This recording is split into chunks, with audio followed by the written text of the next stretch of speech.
Chapter 12. Marvellous Medicine Number 2. They were in the kitchen now, and the big saucepan was on the stove.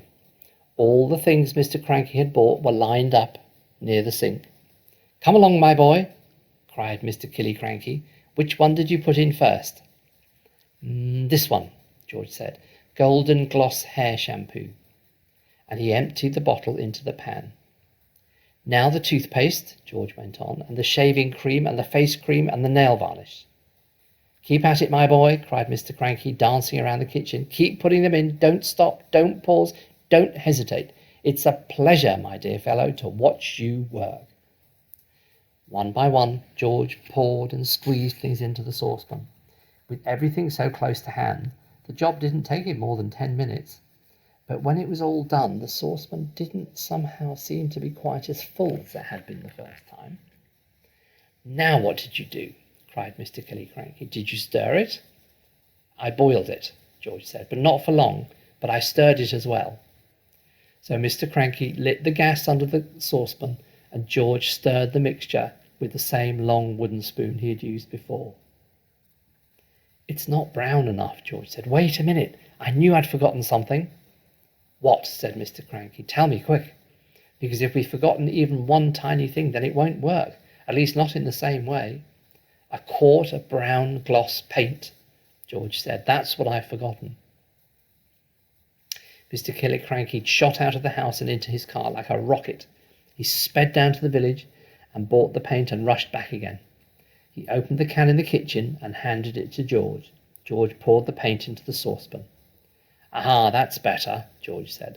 "That's much more like the right colour." "It's boiling," cried Mr. Cranky. "It's boiling and bubbling. George, is it ready yet?" "It's ready," George said. "At least I hope it is." "Right," shouted Mr. Cranky, hopping about. "Let's test it. Let's give some to a chicken." "My heavens alive, why don't you calm down a bit?" Mrs. Cranky said, coming into the kitchen. "Calm down?" cried Mr. Cranky. "You expect me to calm down? And here we are mixing up the greatest medicine ever discovered in the history of the world. Come on, George, dip a cupful out of the saucepan and get a spoon, and we'll give some to a chicken just to make absolutely certain we've got the correct mixture." Outside in the yard there were several chickens that hadn't had any of George's marvellous medicine number 1. They were pecking about in the dirt in that silly way that chickens do. George crouched down, holding out a spoonful of marvellous medicine number 2. "Come on, chicken," he said. "Good chicken. Chick, chick, chick."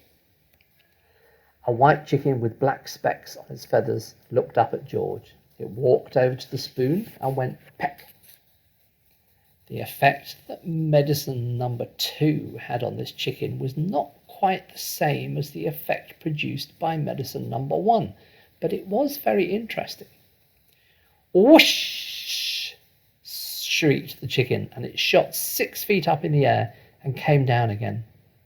Then sparks came flying out of its beak, bright yellow sparks of fire, as though someone was sharpening a knife on a grindstone inside its tummy. Then its legs began to grow longer. Its body stayed the same size, but the 2 thin yellow legs got longer and longer and longer still. "What's happening to it?" cried Mr. Cranky. "Something's gone wrong," George said. The legs went on growing, and the more they grew, the higher up in the air went the chicken's body. When the legs were about 15 feet long, they stopped growing. The chicken looked perfectly absurd with its long, long legs and its ordinary little body perched high up on the top. It was like a chicken on stilts. "Oh, my sainted aunts," cried Mr. Cranky. "We've got it wrong. This chicken's no good to anyone. It's all legs. No one wants chicken legs." "I must have left something out," George said. "I know you left something out," cried Mr. Cranky. "Think, boy, think. What was it you left out?" "I've got it," said George. "What was it? Quick." "Flea powder for dogs," George said. "You mean you put flea powder in the first one?" "Yes, Dad, I did a whole carton of it." "Then that's the answer." "Wait a minute," said George. "Did we have brown shoe polish on our list?"